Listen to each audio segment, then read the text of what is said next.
লোকটার মাথা কি খারাপ?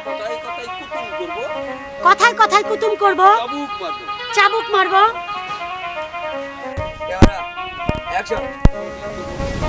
তোর এত বড় সাহস, তুই আমার বিরুদ্ধে বর্ষার করে বীজ ঢেলেছিস।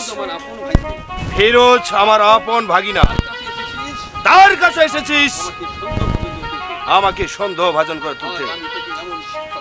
আজ আমি তোকে এমন শিক্ষা দেব যে তুই জীবনেও ভুলতে পারবি না। বল বল বল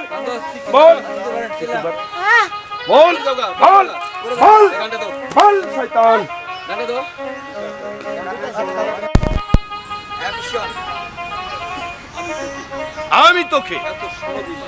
আমি তোকে এত সহজে মারবো না। অন্ধকার কক্ষে বন্দি করে রেখে দিয়ে না খাইয়ে তোকে আমি তিলে তিলে হত্যা করব। চলো আমার সাথে। তোমাকে আমি সত্যি সত্যি আমার